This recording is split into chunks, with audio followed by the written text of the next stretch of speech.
We're having another lock-in at the church, everyone. Yes. Lock-in at the church. A lock-in. Go left now, Stephen, and then you come to Yeah. Thomas. Oh, yeah. We're having a lock-in, Diane. No, we're having a lock-in. Hey, we're having a lock-in, everyone. We're having a lock-in. Oh, okay. Lock-ins, you've got to stay in. And be subjected to his drumming for the next 17 hours. Your drumming is awesome. What's your name, sorry? Gabby. Oh, Gabby. Yeah. Can I have a handshake? You can. What's your name? Stephen. Stephen. Are you,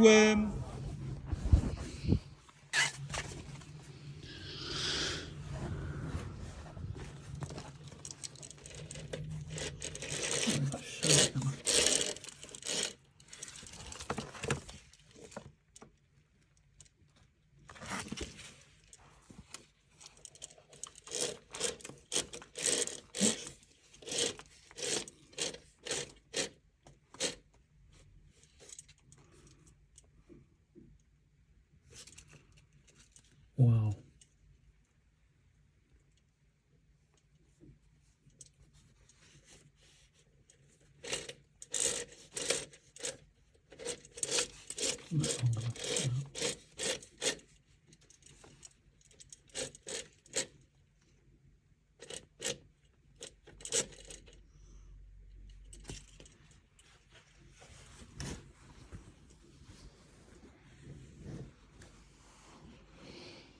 Let's show the storm out there, but I just want to show you guys very quickly the shimmer of the puddle. That's how wind damage. You can see it's trying to threaten up there. What's going on across there? Oh well, nothing interesting. That's what we're talking. Real shimmer.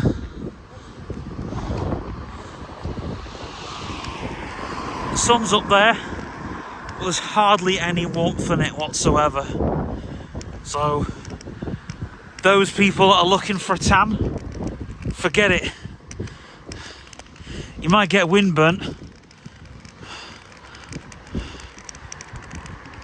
Yeah, you can tell how wet the ground is just by the look of it. Right, let's see who's badly parked. Oh, this wind ain't good. I don't like going downwind in a narrow space. Let's see. Who's parked responsibly and who's parked irresponsibly? Sorry, I shouldn't say things like that. Right, I'm going for my dinner, folks. Right. This is a real quick video. I mean really quick. I put my camera in there actually. I have put my sports bag back under here.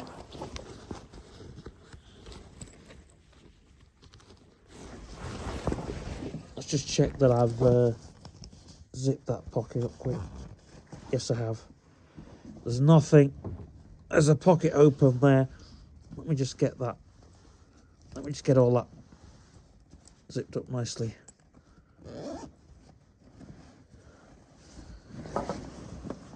Oh.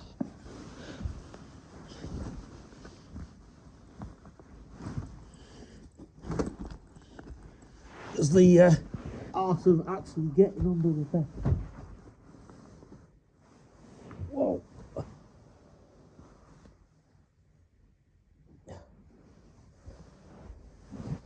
Right. Oh, we've done that. Yeah, there's the art of getting underneath there, which we've done. Oh. Right, we're ready to roll. I'll just quickly show you.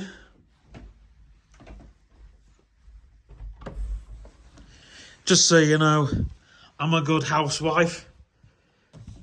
I've put the mat over the bath. I had to hang the towel up and so on and so forth, because that's what you do. And so that's what I've done. So yeah, have I left any paraphernalia? No.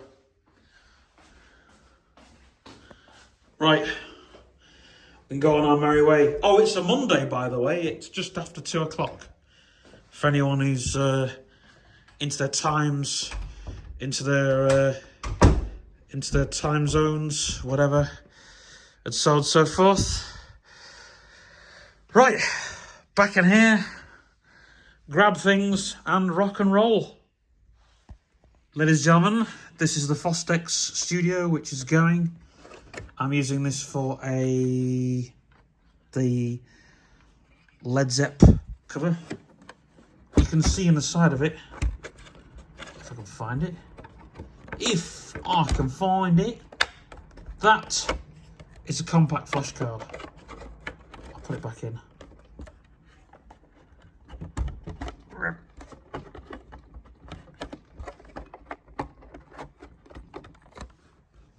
There's all the controls and the knobs and that on it. But I'm going to do the Led Zepp 4 pictures very quick for my Led Zepp 4 Headley Grange. And I'm just going to sort of do the Jimmy Page producer picture. I'll have all the channels set, you know. I'll sort of do like the desk, and then I'll do Jimmy Page. So yeah. This is a sign to say pathway closed ahead. Got my camera ready to... I've got to go to work now, unfortunately.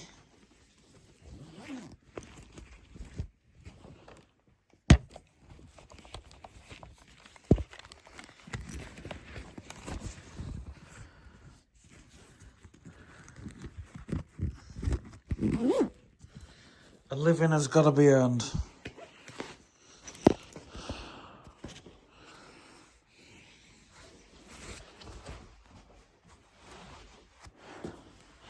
See you guys in a bit. I'm now stood in the bathroom at the old house. At Mummy's old house, which has now been cleaned. And we are using it for a set for an ad. So, Rosemary, if you'd like to step in the bath, yeah.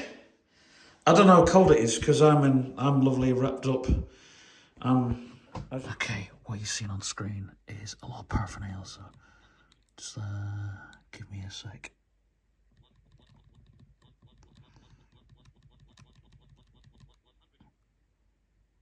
Down the bottom here, I'll show you literally what we've done.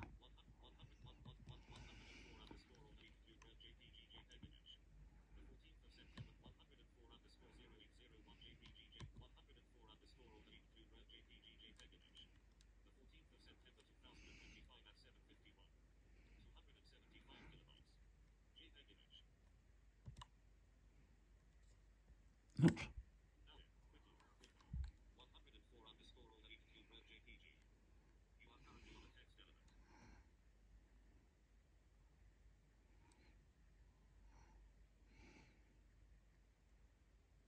Wow.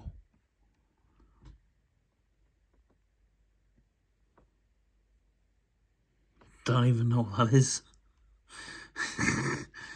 Okay. Oh.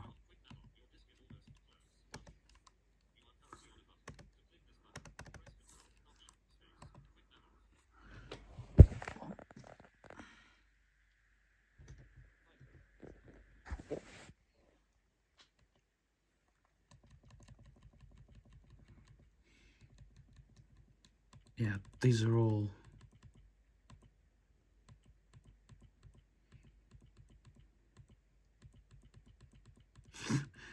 there's loads.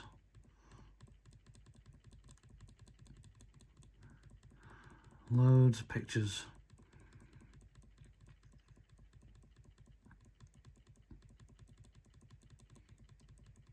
They need to be re-edited.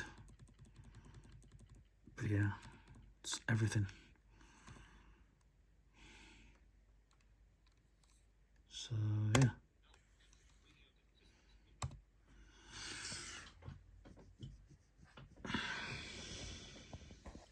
I'm off to bed now.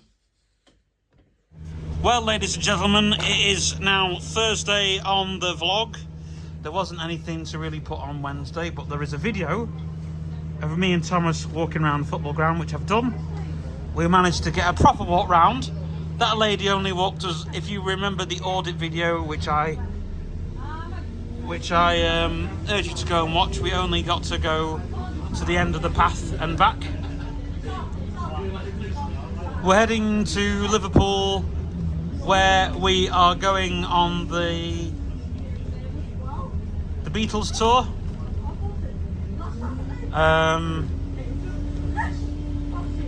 So when we obviously, I'm not going to mention too much because when we do the Beatles tour, I'll be mentioning a bit more. But there's a wine bar called Penny Lane, which we're not going in. It's not really a pub crawl; it's a Beatles tour. Pub crawl's another day.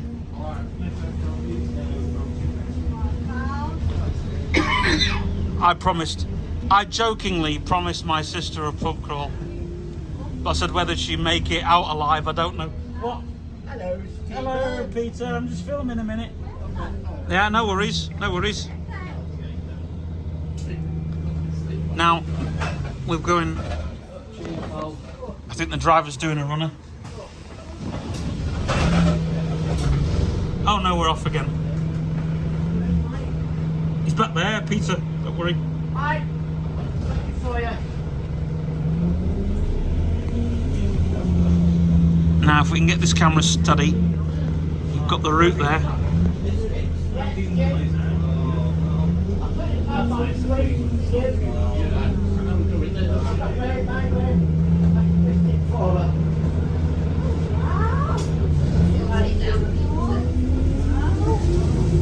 Peter, you're gonna lose your seat, mate. Yeah, but you'll lose your...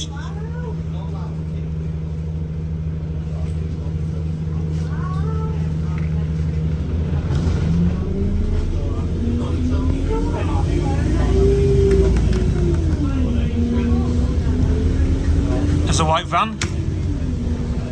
Don't worry, Peter, I've got your stick here. It flew over my way, so... What the... Are you shaving someone's hair or something? No, I'm sweaty. Oh, you got a fan on? Yes. Zzz. It sounds like a razor, you know, when you're doing someone's hair. Yeah. Go on, put it near my head a second, go on. Oh yeah, this is a haircut. Yeah. I'll have a number one, please. A number one. Go on, do it again. Number one. I'll have a number one, please, barber. I wonder if that could cut your hair and fan you at the same time. Mike's found himself a new bed. Look. Mike's found himself a new... Are you comfy there? Yeah. You comfy Wake there? us up on the next Beatles, so What, at 6:30? yeah, probably be about right. Be 6:30. Just have a snooze till then. I'll mix the next one if you sleep here too long. Yeah, we don't even miss that half-past one. It's a sliding one. Didn't know it was a sliding bed. Hey, yeah, going lower. Could say something that, but I won't bother. That's it. I don't know. We have stopped off in Revolution. I've got an IPA. Sean, what have you got? I've got a cocktail Stephen Nightingale. And Jenny, what have you got? Cocktail, mocktail. Oh, a mocktail. Yeah. Yes. Strawberry woo-woo. Apparently Sean was saying there's a loads more very interesting ones. And we've got plenty of flavoured shots here. Oh yeah. We've got cherry, lime, peach, blue raspberry, cherry beans, everything. Strawberry, chilli, strawberry cream, Oh my strawberry gosh. caramel, blue bubble gum. You'd have to be nuts to do the chili one. Spicy mango. We are now stood outside the Beatles bus. the Beatles tour bus, as you can see. We've got, so we're just waiting. The tour people aren't here just yet. And there's a plane up above us. Wonder where that's going. It's turning. He was a good drummer, I'll have you know. He was alright, okay. Now we're going to start the tour today on the Albert Dock, which stands on the banks of the River Mersey, made famous in 1964 by a song and film title of the same name, Ferry Cross the Mersey. Now, can anyone tell me who sang Ferry Cross the Mersey? Jerry and the That's right, yeah, Jerry Pacemakers. Marsden, Jerry and the Pacemakers, managed by Brian Epstein, the Beatles' second manager. Now, also on the River Mersey, Christmas Eve 1945, Pete Best, the original drummer with the Beatles, arrived with his family on a ship from India to set up home here in Liverpool. And also on the River Mersey, Ringo Starr himself had one of his first ever jobs. He was a barman on a ferry, and a job that lasted not very long, actually just a few weeks, which is fair to say that Ringo did not like working for a living. Now behind you on the waterfront, you may have seen the M&S Bank Arena. That's our main arena in Liverpool, the main indoor arena, just behind the big wheel there. That was opened by Ringo Starr himself back in 2008. Now that year Liverpool celebrated being the European capital of culture. It was a wonderful year for the city. Later on that year, Paul McCartney made an appearance there. We had the MTV Europe Music Awards, and Paul was given the Ultimate Legend Award, presented to him by Bono, the lead singer of U2. Now Paul last played at the arena there just 7 years ago now, in front of 10,664 people to be precise.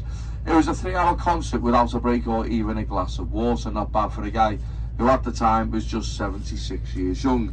Now Paul has also played at Anfield, the home of Liverpool Football Club. Any Liverpool fans on the bus today? Yeah! Oh God, I'm surrounded by them. Okay. I'm an Everton fan, as you can tell by my hairstyle. It's took its toll, you know, but yeah, but when Paul played at Anfield, I did forgive him at the time, obviously. Now we're going to be making 4 stops on our tour this afternoon. We got Penny Lane, we got George Harrison's birthplace and childhood home. We've also got Strawberry Field, and then Paul McCartney's last home in Liverpool. And then we finish our tour just around the corner from the world's most famous club, the Cavern, where the Beatles played no less than 292 times back in the 1960s. So I'll tell you all about the history of the Cavern, a list of many bands and artists that have played there over the years. I'll do that later on in the tour, and I'll tell you all about International Beatle Week towards the end of the tour as well. So enjoy the tour, folks, enjoy the music. Before we go any further, just a few important things that we must remind everyone on every single tour. Please respect each other throughout the tour. Make sure that everyone's phones are turned on silent.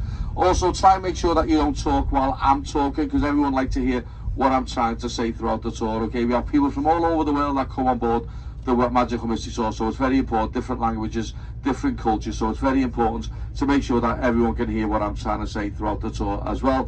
Also, when we get off and on the bus, please return to the same seats that you started the tour on. That saves any problems moving forward. And also, please respect the neighbourhoods that we go and visit, because ordinary people live in these streets, especially where George and Paul grew up as well. So that's the normal boring stuff out the way. So enjoy the tour, enjoy the music as well. I'll be playing lots of songs along the way, so please feel free to sing along, and the best singer may get a prize at the end of the tour.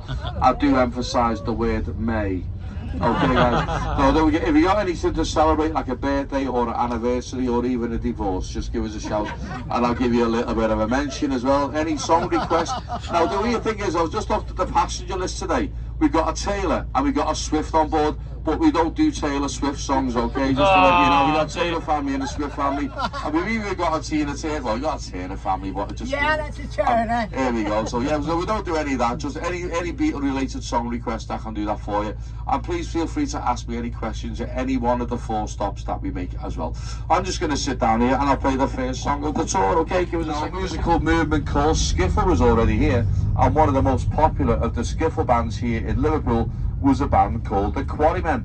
Now that was John Lennon's first band, made up of his school friends from the Quarrybank School from an area called Woolton. We'll drive through Woolton later on in the tour. But it was on the 22nd of June 1957 the Quarrymen had their first ever public gig. A very famous photograph, in fact it was the first ever photograph of the Quarrymen performing in public. Now they were playing on the back of a coal truck, I'll say 22nd of June 1957, and it was at the end of a street that's going to come up in a few seconds time on your left hand side. So just after these lights here, you're going to see a street, okay, called Rosebery Street. So the Quarrymen's first ever public gig was at the end of that very small street on your left hand side. Now what it was a party, a street party celebrating 750 years since Liverpool had been given its first royal charter from King John.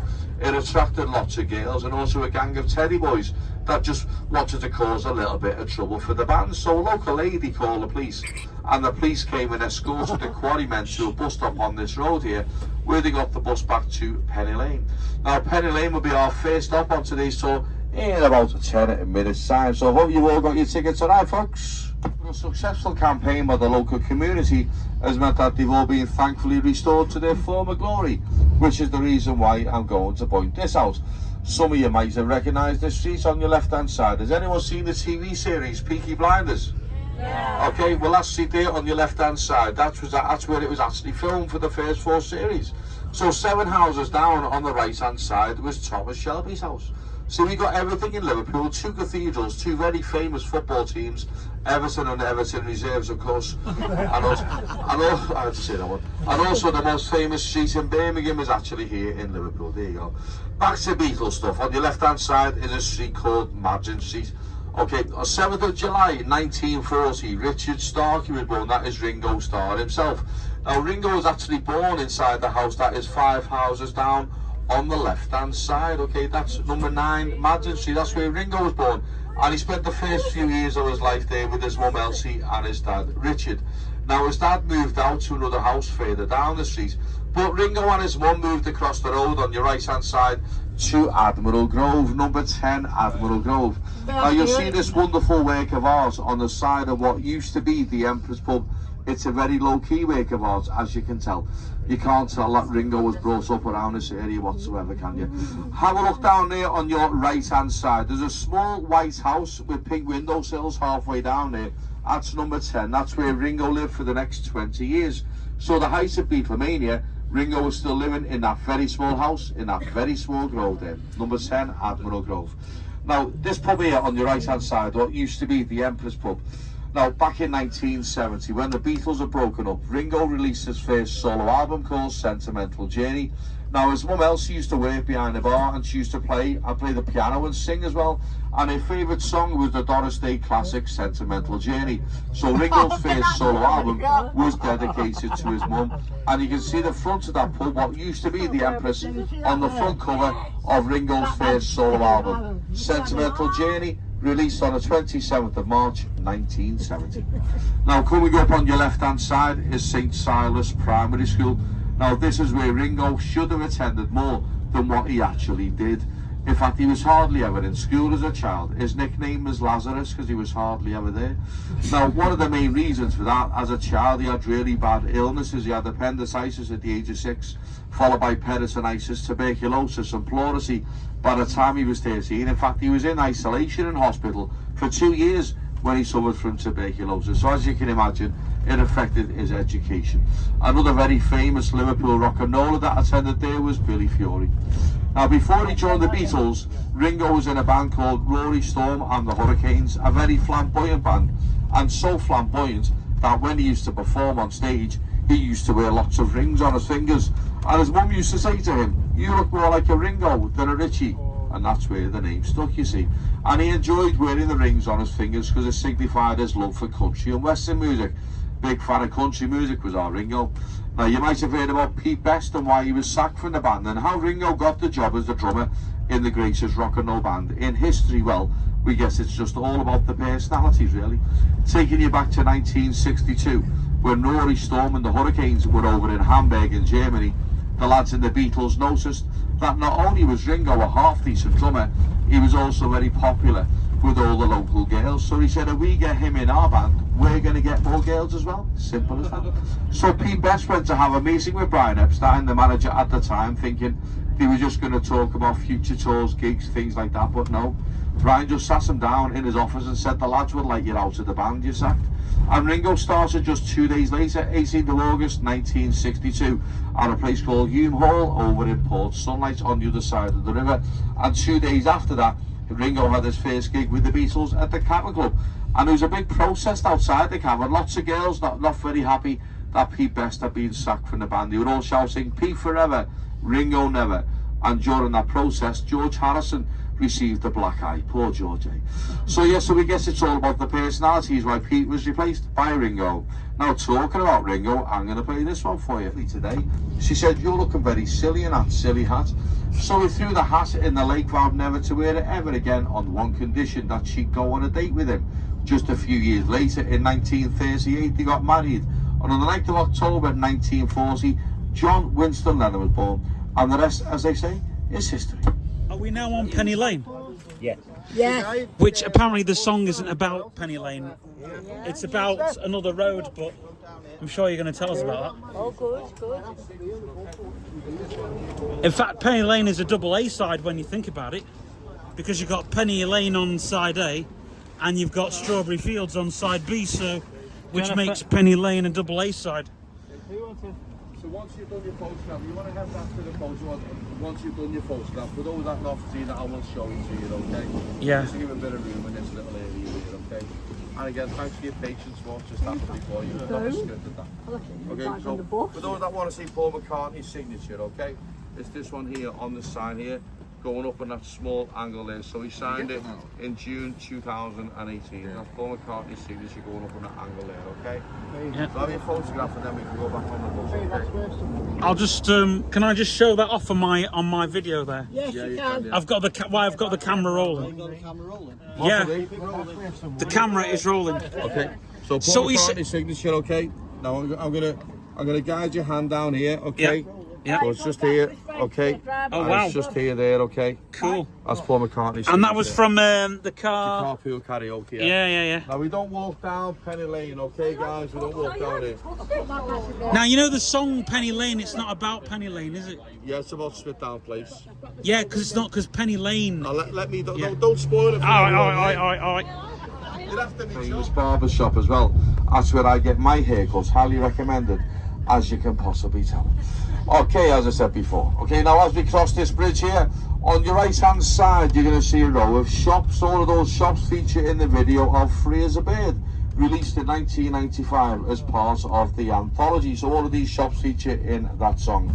Just a bit further up, you're going to see a large white building on your right hand side, another few seconds away, about 100 yards away. That is Dovedale Towers. Now that's where the Quarrymen used to rehearse, and it's also where Freddie Mercury, the lead singer of Queen, that's where he stayed when he was at our college here in Liverpool in the late 1960s. Okay, so that's the place here on your right hand side. Now, seeing as though we're driving down Penny Lane, I think there's only one song to play. I think it's going to be this one. Okay. Here we go. Just follow me, guys, okay? But you've got to keep the levels down, okay? Okay, yeah. No problem.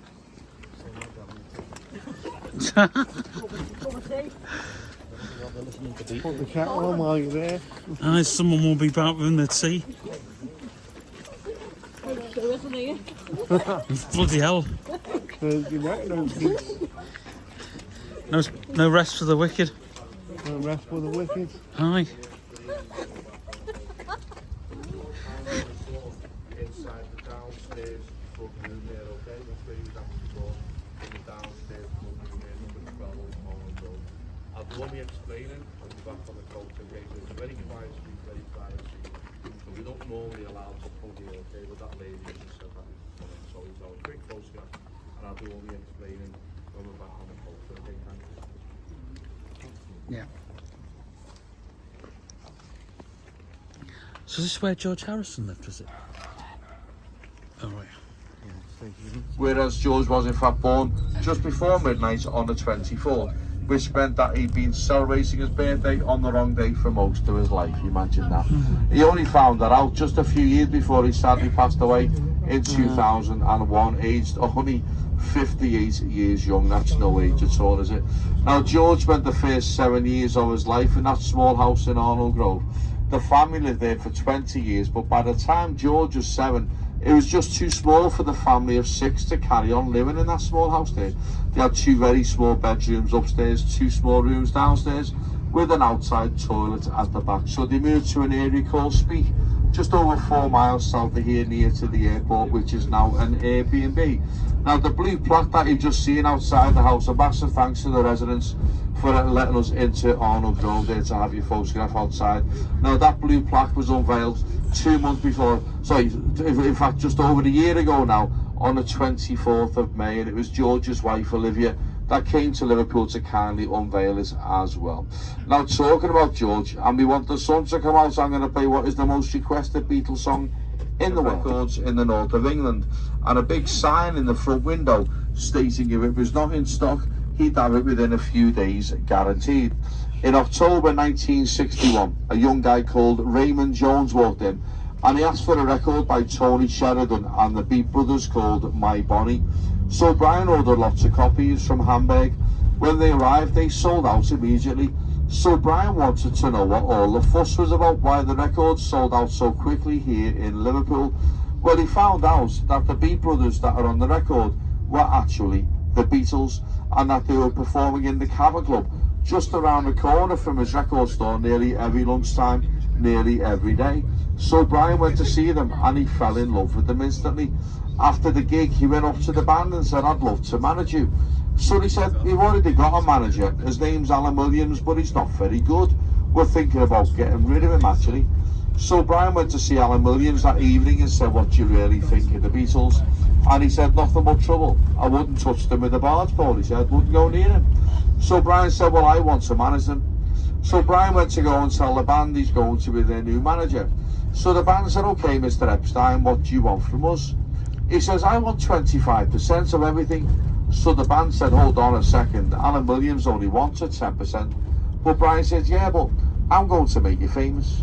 So it is fair to say, without the influence of Brian Epstein, the Beatles probably would never have made it such a success as what they did, and who knows, we'd probably not be on the bus today talking all about them as well. Now, the Beatles' first manager, Alan Williams, spent the rest of his days regressing his decision.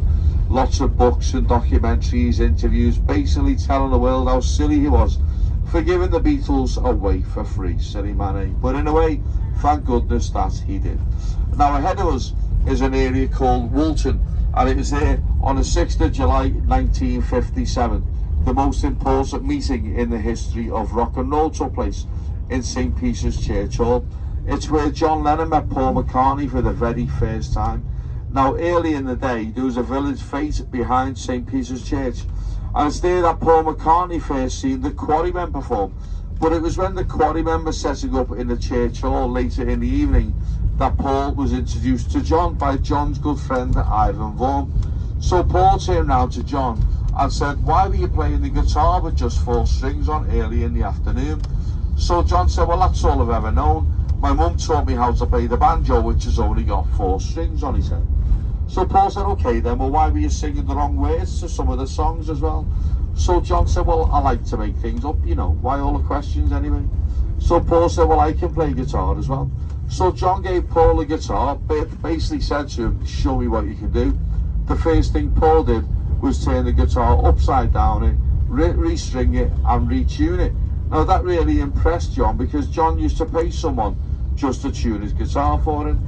And Paul went straight into 20 Flight Rock and, you know, played it and sang it note for note, word for word, perfect. Now again, that really impressed the lads in the Quarrymen, and in particular John. So a few days later, after a few discussions within the band, the guy called Pete Shosson at the Quarrymen was sent out to go and find Paul first of all and tell him that he's in the band. So Paul said, "That's great news, but I can't join just yet. I'm going away for a while with the Boy Scouts." That's proper rock and roll, isn't it? So Paul's first gig with the Quarrymen was in October 1957, just a few months after what he still says to this day was his audition for the Beatles. Now, in just a few moments' time, we're going to park outside the gates of Strawberry Field, maybe forever. Yeah, Come about Fields yeah. again. Strawberry Fields. You went to me, Stephen. So yeah, that track was recorded in quite a few sessions. And the Mellotron, which was like a very early version of the sampler. Before samplers, they had the good old Mellotron, and towards the end, Paul McCartney had cut all the tape up and gave it to George Martin and said, "You do it, you just fix it." Oops. Strawberry Fields Forever is about this area, this parkland, this woodland on the other side of the wall, the gates there. That was John Lennon's playground. That was where he used to hang around when he was a young child, because John used to live with his Aunt Mimi, his mum's sister, in a house on the far side of the woodland. We're going to park outside that house in a few minutes' time. Now, what used to be there was an old Salvation Army children's home set back behind all those trees there.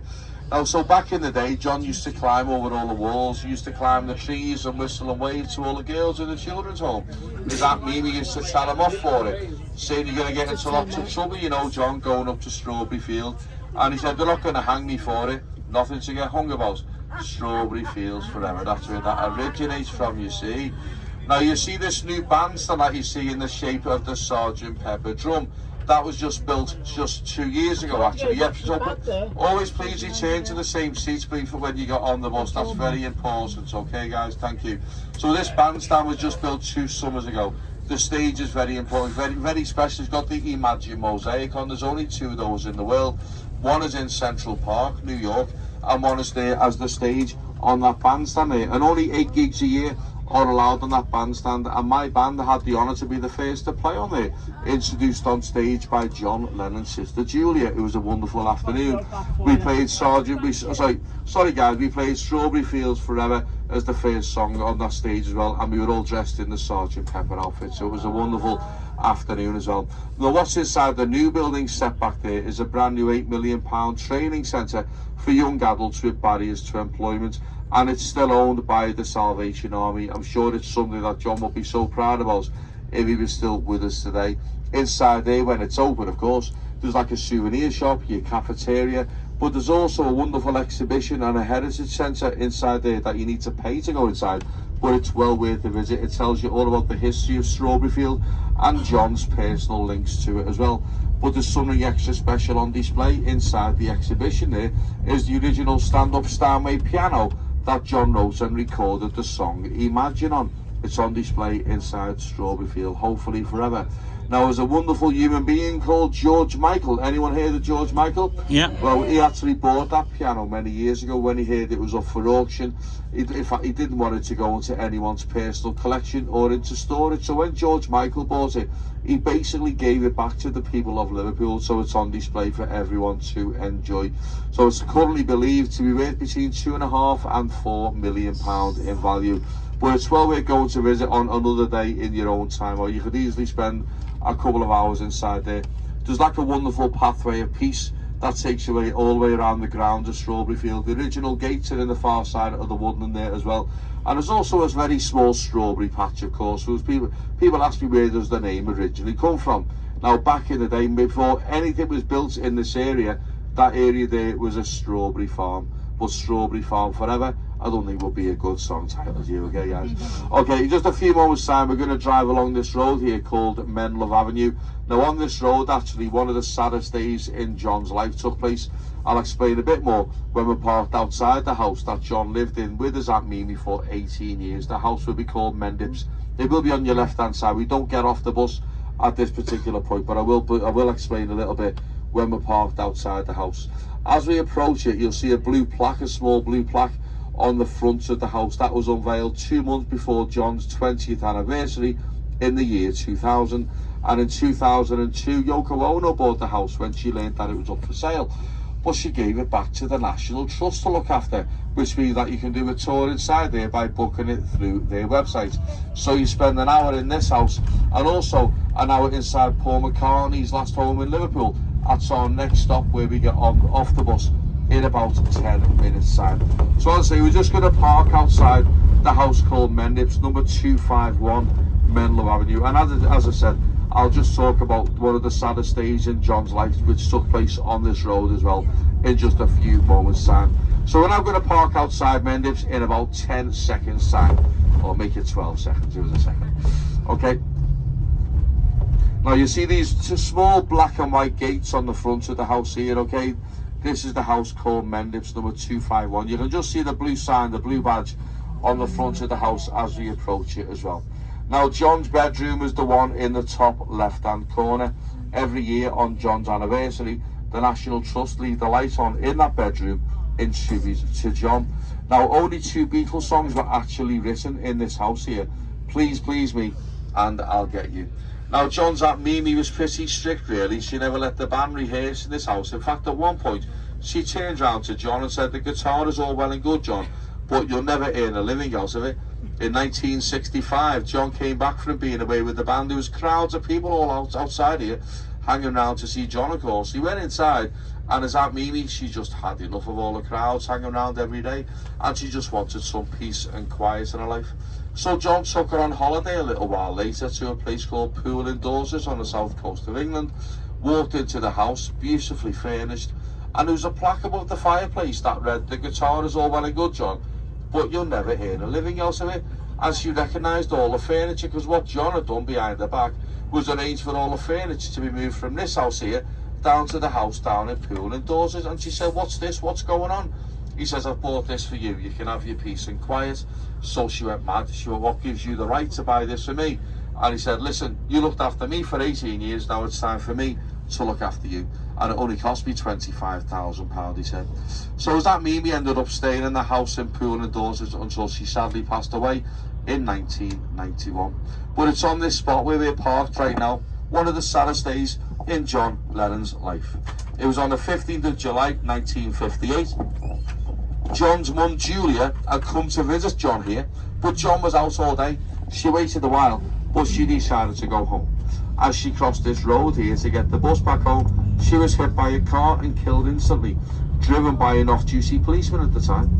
Now John always said that he felt like he lost his mum twice in his life. Firstly, when he was only 4 years of age, and then when he was only 70. Paul was 13 until he was 22. So the height of Beatlemania, they'd just been on the Ed Sullivan show in America, the talk of America, the talk of the world now really. And they came back to Liverpool to a big massive heroes welcome in the city centre. Thousands of people came out to welcome them home, and they came back to live in the normal humble homes like this one. Now Paul's bedroom is the one in the top right hand corner. Now when I say it's the most important house in the history of rock and roll, over 100 songs were actually written in this house.